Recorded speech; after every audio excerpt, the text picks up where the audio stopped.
This is the Week in Review for TheTrumpet.com, Friday, January 13th, 2012. Egypt's two main Islamist parties won a crushing victory this week. After 3 rounds of elections for a new Egyptian parliament, the Muslim Brotherhood won the most votes, and the ultra-conservative Salafists won a close second. Combined, these two Islamist groups hold 2/3 of the seats in the parliament's lower house. Egypt's liberal bloc won just 9% of the seats.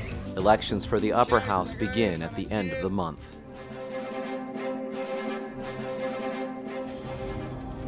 The Greek economy is suffering an agonizing collapse. The nation continues to struggle as it tries to submit to the European Union's extreme austerity measures.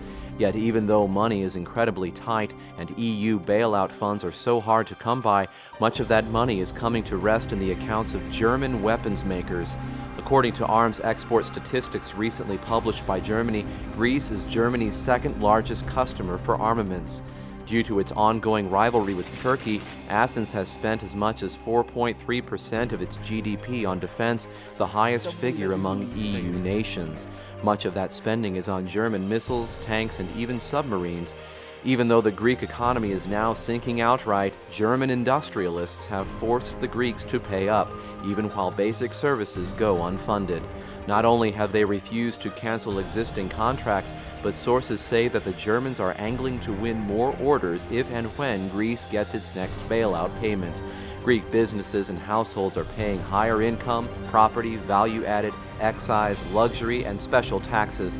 At the same time, all sorts of services and investments are being terminated and national property sold off. And although the EU is ostensibly giving the country bailout funds to revive its dying economy, the Greeks still must make paying Germany a top priority. Meanwhile, Greek children are being dumped by their parents.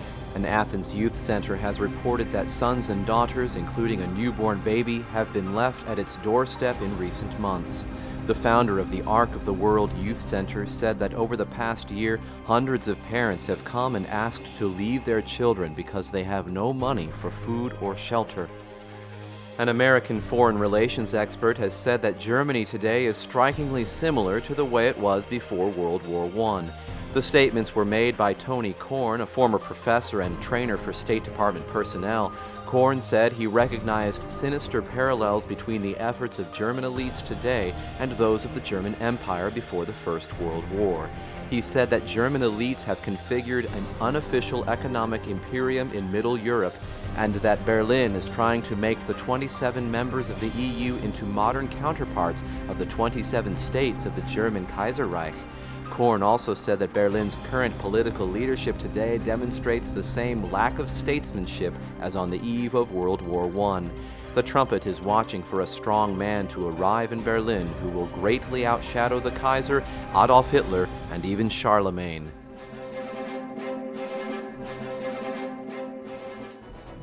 Russia and Iran have begun to conduct their trade in their own currencies instead of dollars.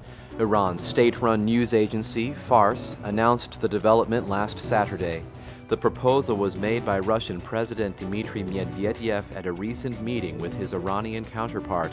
The move away from the dollar was expected, and many countries are distancing themselves from a currency that the United States can no longer stabilize. In recent months, several other countries have dropped the dollar in their bilateral trade, including Russia and China, China and Iran, China and Japan and India.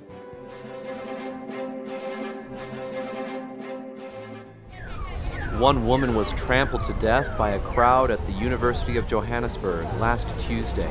The throng of applicants had pushed through the gates as they opened in a desperate effort to get one of the university's last chance openings. With more than 1/3 of the nation jobless and 70% unemployment among young people, South Africans are desperate for educational opportunities. Unfortunately, the overstretched higher education system accepts less than half of its applicants, and even those few who do get university educations often end up jobless. One recent report estimates that South Africa has 600,000 unemployed college graduates.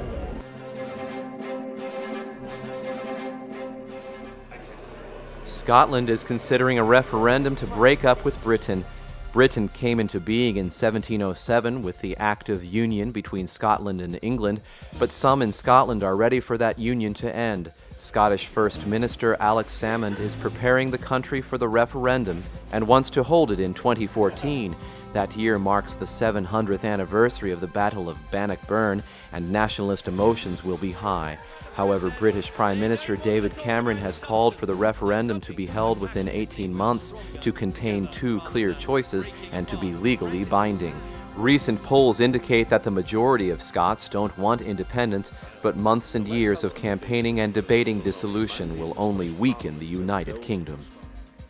China may be trying to limit access to the South China Sea and Western Pacific.